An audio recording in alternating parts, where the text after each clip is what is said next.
ስለእናንተ ራሱን አሳልፎ እንደሰጠ በፍቅር ተመላለሱ። ለቅዱሳን እንደሚገባ ግን ዝሙትና ርኩሰት ሁሉ ወይም መመኘት በእናንተ ዘንድ ከቶ አይሰማ።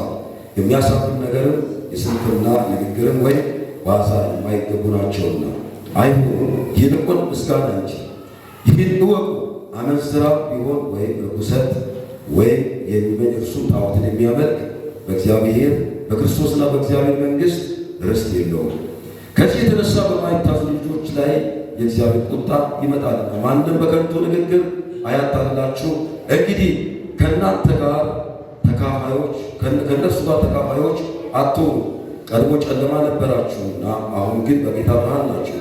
የብርሃኑ ፍሬ በጎነትና በጽድቅ በእውነት ሁሉ ነውና ለጌታ ደስ የሚያሰኘው እየመረመራችሁ እንደ ብርሃን ልጆች ተመላለሱ። ፍሬ ከሌለው ከጨለማ ሥራ ጋር አትተባበሩ፣ ይልቁን ግለጡት እንጂ። እነርሱ በስውር ስለሚያደርጉት መናገር እንኳን ነውር ነውና፣ ሁሉ ግን በብርሃን ሲገለጥ ይታያል። የሚታይ ሁሉ በብርሃን ነውና። ስለዚህ አንተ የምትተኛ ንቃ፣ ከሙታንም ተነሳ፣ ክርስቶስ ምን ያደርጋል? ያድንሃል እያለ ይቀጥላል። ከዚህ በፊት ኤፌሶንን ዘመኑን ዋጁ በሚል ተደጋጋሚ ሳገለግላችሁ ብዙ ሴቶች ተናግሬያችኋለሁ። ኤፌሶን የጳውሎስ ከጻፋቸው ከጳውሎስ መልእክቶች አንዱና 13 መልእክቶችን ጽፏል። 13 መጽሐፎችን ጽፏል። አንዱ የጳውሎስ መልእክቶች ይሄ ነው። ምናልባት 2 ዓመትን እዛ ተቀምጦ ወጥቶ በስደት ምክንያት ከወጣ በኋላ እስር ቤት ሆኖ ዳግም እዛ እየተመላለሰ ለጢሞቴዎስ እንዲያገለግሉ በመጋቢነት ተሾሞ እዛ እየተመላለሱ እንዲያገለግሉ የተቀመጠ ከተማ። ስለዚህ እንደሚታወቀው የኤፌሶን ከተማ አስቸጋሪ ከተማ ናት። 2 ወደብ አላት፣ የንግድ ማዕከል አላት። የንግድ ማዕከልና ወደብ ስላላት መባረቋ ፈጥሯል። ከዚህ የተነሳ ብልጽግናው በዛው ልክ ነው፣ ኃጢአትን በዛው ልክ ነው እና ክርስቶስን ተቀብሎ ከሌላ ሃይማኖት ወይ ደግሞ ከዛ ከሚከተሉት ወደዚህ ሲፋለሱ ስደትም እንደበዛባቸው እናያለን። የኤፌሶን ከተማ ጳውሎስ ያናደደው አንድ ነገር አለ። ሰው ሁሉ ወደ ጣዖትና ደግሞ ዲንያ ተብላ የምትጠራ ብዙ ጡቶች ያሏት ብዙዎችን የምታስይስብ ርኩሰት ያለባት እና እሷን ባየዋት ቁጥር ሰው ወደ ዝሙት ይሄዳል። ልክ እሷን ያያል ወደ ዝሙት ቤት ይሄዳል። ልክ እሷን ያያል ወደ ዝሙት። ስለዚህ ያያት ሁሉ ይሴስናል፣ ያያት ሁሉ ከሌላ ወንድ ጋር ይተኛል። ስለዚህ ከዚህ የተነሳ ዝሙትም በጣም የሰፈነባት ከተማ ናት የኤፌሶን ከተማ። ከዚህ የተነሳ ጳውሎስ አየን፣ ተቆጣ። ልክ ሲቆጣ እናንተ ለማይታወቀው አምላክ እስከ መቼ ታመልካላችሁ እያለ ተቆጥቶ ከዛ ወዲያውንም ወደ ጌታ ወደ እግዚአብሔር ሕዝቡን ሲያፋልስ እናያለን።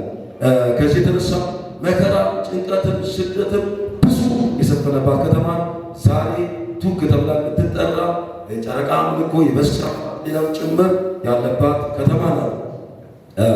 ይህን ስናይ የዳኑ ሰዎች ናቸው። በተለይ የኤፌሶን መልእክት ሁሉ ማለት ለሰው የተጻፈው ለሁሉም የዳኑ ሰዎች እንደኛ የሚያመልኩ የሚጸልዩ፣ ነገር ግን እየጸለዩ እያመለኩ እየዘመሩ ያልተለዩ ሰዎች እንዳሉ ያሳያል። ስለዚህ ትልቁ ነገር ምዕራፍ 1 ስታዩ ከምድር ግራቪቲ አንስቷቸው ሰማይ እንዲሸቱ ሰማይ ብዙ ስፍራ መኖሪያ እንዳላቸው እንደገና ደግሞ ለተጠሩት ዓላማ እንዲኖሩ የምድር ኑሮ ረስቶ በሰማይ ስፍራ እንዳላቸው ወይ ደግሞ በሰማይ ከእግዚአብሔር ጋር ስፍራ እንዳስቀመጣቸው ያሳያቸውና ምዕራፍ 2 ላይ እንደዛ እየቀጠለ በተለይ የምዕራፍ 5 ላይ ያለው ሀሳብ ለሁለት ከፍሎ ያሳያል። የመጀመሪያው ዋናው ነጥብ ምንድነው? እግዚአብሔርን ምሰሉ ይላል።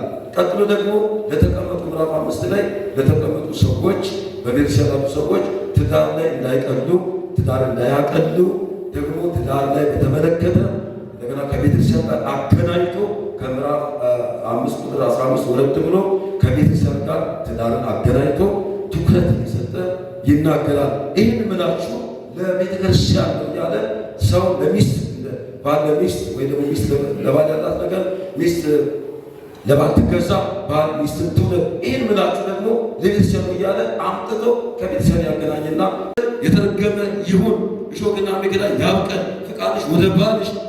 ሦስቱንም ረገማቸው፣ ግን ፍቅሩን እዛው ላይ ጀመረ። እንዴት አለ? ቁርበት አለበሰ። አሜን። ለዚህ ስለ እግዚአብሔር ክብር ልታቸው ጨዋታ ጌታ ክብር ወደ ሃሌሉያ። ራቁትነታቸውን በማልበስ ፍቅሩን ገለጠ። አያችሁ፣ ምን በማልበስ ነው? ራቁትነታቸው። ልክ በበሉ ጊዜ እርቃናቸው ቀረ። ለዚህ ነው ዓይናቸው ተከፈተ።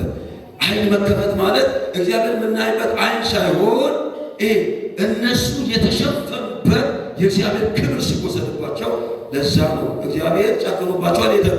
በእርግጥ በሩን ዘጋ፣ ሄደን እንዳይገቡ ይዘጋባቸው። የከፈተላቸው የምሕረት ደጅ ነበረ። ከዛ በኋላ ምንድን ነው ያደረገው? የምሕረት ደጅ ከፈተላቸውና በጣም ያደረገው ነገር ከሴቲቱ የሚወለድ ራሱን ይቀጠቅጣል ሲል እዛው ላይ ደግሞ ሴቲቱን አዘጋጀልን።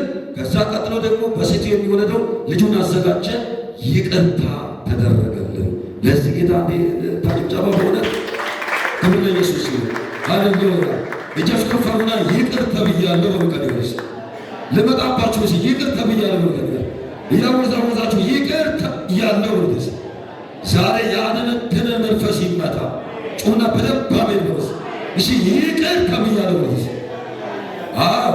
ስለዚህ ይቅርታው ተጀመረ። ከዛስ እንደገና በዛው ምዕራፍ ላይ አዳምና ሔዋን ቃየንንና አቤልን ወለዱ። ከዛ በኋላ ቃየንና አቤል ተወለዱ። ሁለቱም ያኛው በእርሻ ይሄኛው ደግሞ በእርባታ ሲተዳደሩ ነበረ። ስለዚህ አቤል ከመስዋዕቱ አቀረበ፣ ቃየንም እንደዛው አቀረበ። ሁለቱም ደግሞ መቀናናት ጀመሩ። መቀናናት ከጀመሩ በኋላ አንድ ነገር ሆነ።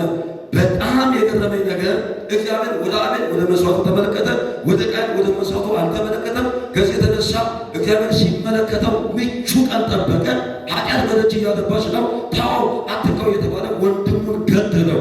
ሲመለስ ወንድሜ ጠባቂ ሲባል የወንድሜ ጠባቂ እኔ ነኝና አለው እና እዚሁ ላይ በጣም የገረመኝ ነገር ገሎ መጥቶ የወንድሜ ጠባቂ እኔ ነኝ አለ። ይሄ ብቻ ሳያንሰው እግዚአብሔር ምን አለ? ያየ ሁሉ ይግደል ብሎ ግንባሩ ላይ ጻፈ፣ እንዳይፋቅ እንዳይጠፋ። ከዛ ወይኔ ብሎ አለቀሰ፣ ጮኸ። ከጮኸ በኋላ ነገር አደረገ እግዚአብሔር። ከዚህ በኋላ ምሕረት አድርጌላታለሁ። ኧረ በደንብ አሜን። እሺ ምሕረት አድርጌያለሁ ብለሽ ሳጠቅማቸው ለሱ ለአንተ ምሕረት አድርጌያለሁ ተባሉት። ዝም ብላችሁ ለአንተ ምሕረት አድርጌልሃለሁ ተባሉት።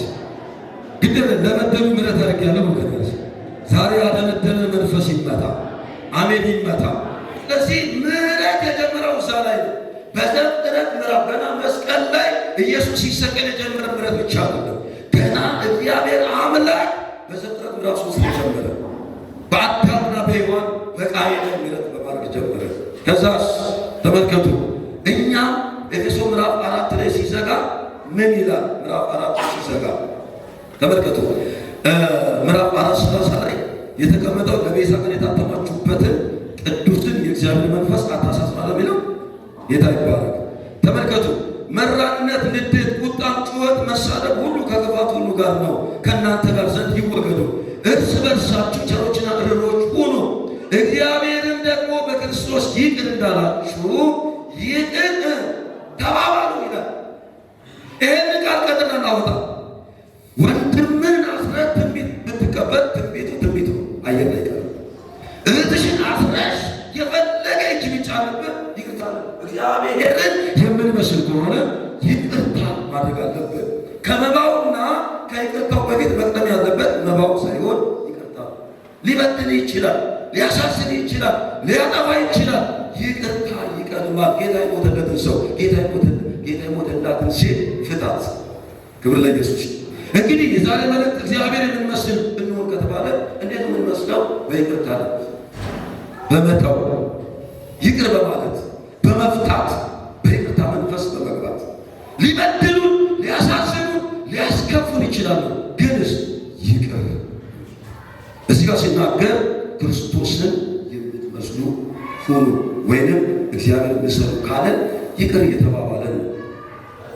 ቁጥር 2 ላይ ክርስቶስ እንደወደደን ይልና ራሱ ስለኛ መልካም መዓዛ ያለው መባና መስዋዕት አድርጎ ለእግዚአብሔር እንደሰጠ እናንተ በፍቅር ያን አድርጉ። እሱ ሰጥቷል፣ እናንተም ስጡ። ተመልከቱ፣ ፍቅር ስጡ። ከሴ ተወዷል፣ መውለድ አለበት። አይ ጂትና ተወዷል፣ መውለድ አለበት። ታላላቸው የታላቋን ባልታቸው ሁሌ ገበር ነው ትጸልይባታለች ብዙ ጊዜ። ከዛ እቺ ሴት ባሏ የተቀማባት ሴት በታናሽ ጌቷ ላይ አዝና እሷ ካንሰር ተማሚ ናት። ምን ተማሚ ናት? አረ ተናገሩ። ካንሰር ተማሚ ናት።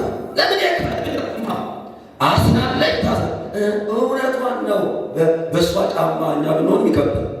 ግንስ እዛ መጨረሻ ላይ አንድ ነገር ሆነ። የሆነ ነገር ምንድን ነው? ሁል ጊዜ በቃ ልትሞት ቀርባለች። በቃ ኬሞ ምናምን ልጀምር ምናምን ሆነ። ከዛ አንድ ነቢይ መጣና እህትሽ በድላሻለች፣ በጣም ታሳዝናሻለች፣ የባልሽ ቀመታለች፣ ግን እኔ ይቅር እንዳልኩሽ ልጅና ይቅር በያት። እንዴት እንዲህ አልከ? እንዲህ በደለ? ወራት አስቆጠረ፣ ቀናት አስቆጠረ። ይቅር አልልም። እንዴት በደለኛለሽ? ጥቃት ደርሶባታል።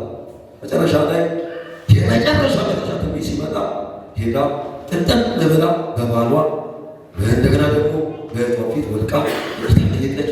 ተለቃቀሱ። ከዛ ስትወጣ ካንሰሩ ለቀቃት። አሜን። ምን ነው አሜን ብትል ከዛ ይሄ የሆነ ነገር እዚህ የሰማው ቤት የተደረገው ነገር ተመልከቱ። እና መጨረሻ ላይ እቺ ሴት ደግሞ መካና ልጅ ወለደች። እሷም ስትመለስ በአመቱ ልጅ ወለደች። በሰላም ኖሩ። እችኛው ተፈታች። እግዚአብሔር እድል አመጣላት። ተመልከቱ። የተሻለ እድል ገባች። እድሜዋ ተቀጠለ። ዛሬ ስንቶቻችንን በማይታወቀው ካንሰር የተያዘ አስረን ታስረን የወንድምን ሞት እየጠበቅ ግደለው እያልህ ሞቼለታለሁ ይሙት ስትል እንዴት ሞቼለታለሁ ይላል። አንተ ግደለው ሲባል ኧረ የተሰቀለው መስቀል ቁስሌን ተመልከት ይላል። ይሙት ስትል ኧረ ሞቼለታለሁ ይላል። ተመልከቱ። ይቅርታ ዋጋ ያስከፍላል። ይቅርታ በጣም ዋጋ ያስከፍላል። እዚህ ቤተክርስቲያን ሳገለግል ቤተክርስቲያን ረብጧ ዛሬ የምንቀባበለው አጠገባቸው ሰው ያለ ያዙትና እግዚአብሔርን የምትመስል ሆነ በሉ ያዛውትን አስራ ዛሬ መልእክት ይሄ ነው ብሎ ተሽ ድገሙና እግዚአብሔር የምትመስል ሆን በሉ ከኔ ጋር። ስለዚህ በምንድን ነው እግዚአብሔር የምንመስለው እያለ ስናነሳ በተለይ በአዲሱ መደበኛ ትርጉም ላይ ወይም ደግሞ በቅዱስ ባይብል የተቀመጠው ሐሳብ አለ። ለየት አድርጎ ያስቀምጣል። እንግዲህ እንደተወደዱ ልጆች እግዚአብሔርን ምሰሉ እያለ ይናገራል። ክርስቶስ እንደወደደ ራሱ ስለኛ መልካም መዓዛ ያለው መባና መስዋዕት አድርጎ ለእግዚአብሔር እንደሰጠን እናንተም በፍቅር ተመላለሱ እያለ ስለዚህ ምንድን ነው ብሎ ሲናገር እግዚአብሔርን በምን እንምሰል? እግዚአብሔር በምን እንምሰል? ሰው እግዚአብሔር እንዴት መምሰል ያለበት? እሱ ሉዓላዊ ነው። እሱ እግዚአብሔር ነው። ሰማይ ዙፋኑ፣ ምድር መረገጫ ነው። እንዴት ነው የምንመስለው ብለን ስናይ የመጀመሪያው እግዚአብሔር የምንመስለው የፍቅርን ምላሽ ወይም ደግሞ የይቅርታ ልብ ሲኖረን፣ እናንተ የይቅርታ ይኖራችሁ፣ የፍቅር ልብ ይኖራችሁ። የይቅርታ ልብ የፍቅር ምንጭ ነው። ሰው ፍቅር ሲኖረው የይቅርታ ልብ ይኖረዋል። ስለዚህ በፍቅር ተመላለሱ እያለ ፍቅርና ይቅርታ፣ ይቅርታና ፍቅር አያይዞ ይናገራል። ሰው ፍቅር ከሌለው የይቅርታ ልብ አይኖረው፣ የይቅርታ ልብ ከሌለው ፍቅር አይኖረው። ስለዚህ የይቅርታ ልብ ይኖራችሁ። እግዚአብሔር የምንመስለው በዚህ ነው። በነገራችን ይቅርታ እግዚአብሔር ፍቅርን የጀመረው በኤደን ገነት የመጀመሪያ በኤደን ገነት ነው። በኤደን ገነት እንዴት ጀመረ? እንዴት ጀመረ ካለን አዳምና ሔዋንን በኤደን ገነት ካስቀመጣቸው በኋላ የሰሩት ይጋለ እግዚአብሔርን እንደበደሉ ሔዋን እባቡን ሰማች። ደግሞ እባቡ ለሔዋን እንደነገረ እንዳቀበላት አንድ የተደረገው ነገር አለ። ቀጥታ እሷ የሰማችው ማንን ነው? እባብን ነው። አዳም ደግሞ ሔዋንን ነው። እግዚአብሔር የሚባል ነገር ቀረና እግዚአብሔር ምን አላችሁ በሙሉ በሚለው እግዚአብሔር ያለው ነገር ነገረችው። ከዛ ደግሞ እሷም ኢየሱስ ለመጀመሪያ ጊዜ ነፍሱ ቆሞ የተቀበለው ቆሞ ቆም ከዙፋኑ ተነሳ፣ ብድግ አለ ከዙፋኑ ለማ ለእስጢፋኖስ ነፍሱ ለመቀበል ይሄዳል። አንተ ውጋው፣ ግደለው፣ አጥፋው እንዴ ወቸቶ ውጋው፣ ግደለው፣ አጥፋው ወቸቶ ጌታ ይባረክ። አረ በደም ይሻላል ሲጸጋ ይሰጠኛል ወይስ አረ ተናገር አንቺ ስምሽ ጠፈር ነው ጸጋ ይሰጥሻል። ጸጋ ይስጥበው ከነገስ ሲጸጋ ይስጥበው ከነገ ዲቆም ጸጋ ይስጥበው ተስ ዱኬ ከፋር ነው ግዴታ ይረዳል። በእውነት ጌታ ይረዳል። ሲቀም ያለው ከነገስ የእውነት ይቅር ብያለሁ ነው። እኔ በጌታ ነው መሪ ያለች ሱም ላይ ማታ ሳገለግል ኦኬ መሪ ወጣች ማታ ያገለግልኩበት ሸውና ይጣጥናለች ጌታ ይባላል። ምድራዊ ክብር ሰማያዊ ክብር አታጡ። ይቅርታ ስታደርጉ የምታጡት ምድራዊ የሆነ ነገር ከጌታ የምትቀበሉት ነገር አታጡ። እዚህ ጋር ምንድን ነው የሚለው? የዕለት እንጀራችንን ዛሬ ስጠን እኛም ደግሞ የበደሉንን ይቅር እንደምንል በደላችን ይቅር በለን። አንድ ለሶስት እናንብብ በሉሲ እኛም ደግሞ በላ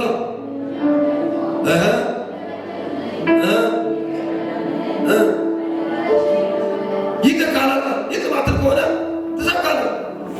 ማታ ስናገራቸው ነበር።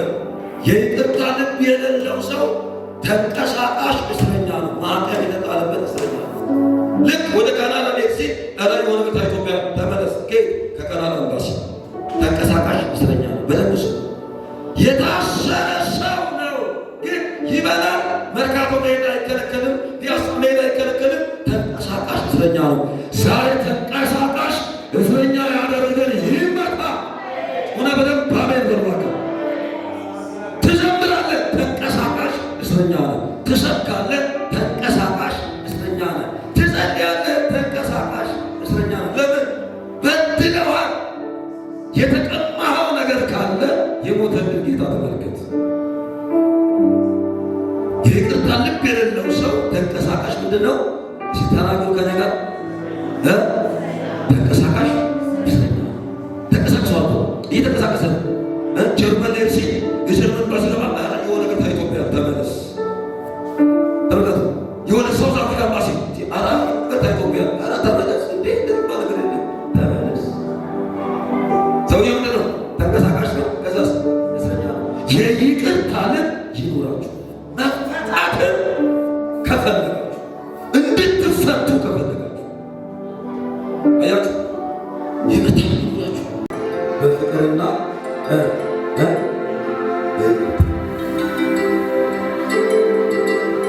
እንዲህ ብላይ ነበረ እግዚአብሔር አልተፈጸመም። እንዴት ይፈጸማል? እንዲህ ብላይ ነበረ ትንቢቷ እንዴት ይፈጸማል? ፍታው፣ አልዓዛርን ፍቱት፣ ተዉት፣ ይሂድ፣ ልቀቁት።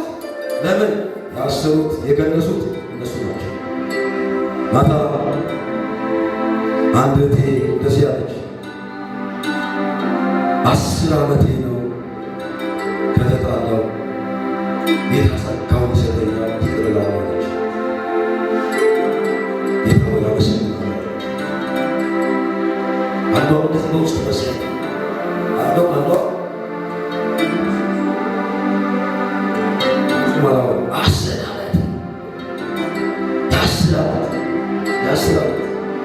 በጣም ጌታ አመሰግናለሁ። ጸጋ ይስጠን። አሜን። ያም አላለ ጸጋ ይስጠን። ባሏን ተቀምጣ ፈታውታለች። ከዛ በኋላ የኖረችው ኑሮ ልነግራችሁ አልችልም። ባሏን የቀማችሁ እህቷን ተመታች በኋላ የኖረችው ኑሮ ልነግራችሁ አልችልም። ፍቱ።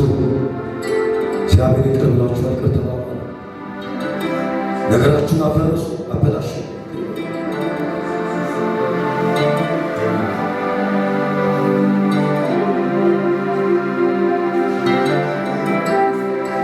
እግዚአብሔር ይርዳን።